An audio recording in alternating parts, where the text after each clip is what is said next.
Welcome back to Ron's Basement. I'm glad you are here. We've got 6 big stories we need to talk about this morning. Stories that will impact the markets, will impact the price of silver, gold, platinum, palladium, all the precious metals. There is so much going on, so much changing in our world right now. We are in a very precarious spot. Look, we don't like to look at negative stories, but we've got to look at negative stories. We don't put our head in the sand. We want to know more, and we're going to do that right now.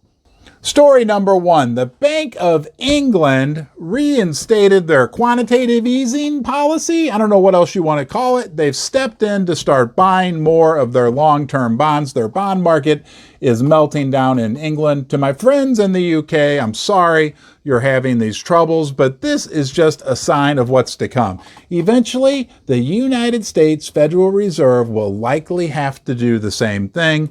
This will be good for the price of precious metals in the United States, just like it has been good for the price of precious metals in the UK, where I understand gold and silver are nearing all-time highs when measured in pounds sterling. And maybe one of our generous subscribers, viewers from the United Kingdom could let us know if that is indeed the case. Are you seeing record all-time high prices in silver and gold in the United Kingdom in your native currency, the British pound sterling? Let us know. But wherever in the world you are joining us from today, thank you for deciding to come to Ron's Basement. You're always welcome here.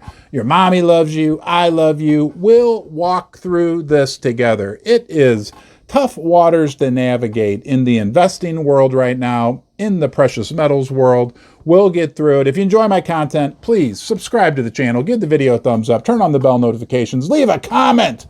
I want to hear what you have to say. It is important. Now let's move on to point number 2, which is our friend Jamie Dimon. You know, the guy that runs, what is it, JP Morgan Chase, whatever. He's like the top financial executive, the name brand financial executive in the country. He's predicting the stock market can go down another 20% in the United States. And he said something along the lines of, this next 20% will be even more painful. Well, I got news for you, brother, especially us that have invested in precious metal mining stocks. The first 20 or 30% was pretty painful anyway. Now let's move on to point number 3. We know there's a potential for massive banking crisis in Europe. Credit Suisse and Deutsche Bank, which together manage an unbelievable amount, trillions of dollars, like 5 times more than Lehman Brothers managed in the United States.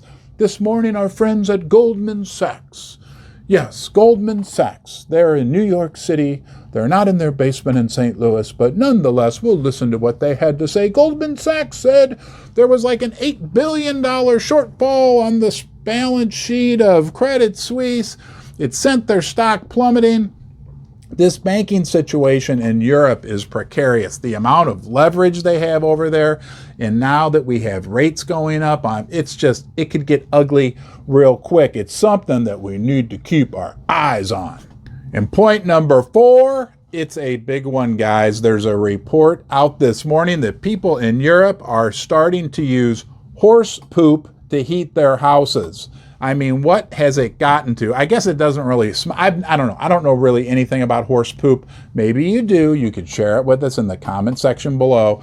I'm sure it doesn't stink the house up, but oh my gosh, this energy crisis we're having throughout the world is spiraling out of control, and it doesn't appear that there's any material moves being made to make things better. That will keep inflation high. It just feels like there's so many moving parts in the economy right now that are moving, unfortunately, in the wrong direction. Eventually, that's going to bleed through to our friends gold and silver. We will have higher precious metal prices. Point number 5, and I made a whole video about this, but everybody is selling U.S. Treasuries. I mean, everybody, and everybody's mad at the United States. China, Japan, all the developing world. Obviously, Russia's mad at the United States. India, everybody is selling their U.S. Treasuries. And to make matters worse, on top of it all, the icing on the cake is the fact that even the Federal Reserve of the United States of America and Jerome Powell, who still has not shown up for his interview here in Ron's Basement, he is selling U.S. Treasuries as well. The bond market is imploding. Well, I would say imploding. The bond market is suffering badly, okay? That can have massive ramifications throughout the world. And everybody's mad at how powerful the dollar's become, so everybody now is saying, fine, we'll sell our U.S. Treasuries. Could be a big, big, big problem. And point number 6, and sadly, the war in Ukraine continues to rage. Escalate, escalate. Russia has been bombing Ukraine for the last few days. The West continues to funnel weapons into Ukraine. This isn't some little military campaign going off in some faraway land. This is a major world situation, East versus West. We have traditional war and we have economic war going on. That is a supportive factor for the price of silver and gold, but we also just need to remember, guys, I'll beat a dead horse here, the Eastern countries, China, Russia, India, the BRICS nations, they are making solid moves to develop their own market for things like precious metals, gold and silver. Also, they mine a majority of the gold and silver in the world. They want a fair price for their metals. They want to back up a new world reserve currency with real assets, things like gold and silver. I don't want to see war. We got to look at everything that's going on, but we also have to look at what's going on with the metals in regards to the split and what the eastern side of the split, what they're doing, what they're planning on doing. And that actually looks to be very supportive for the price of gold and silver. Hey, thank you for joining me today here in Ron's Basement. You are always welcome here. I'll do my best as we walk down this path, right, to shine the flashlight around, see what we can discover so we can navigate what's ahead of us as safely as possible. You're always welcome here. I honor the fact that you joined me, and I'll look forward to seeing you next time.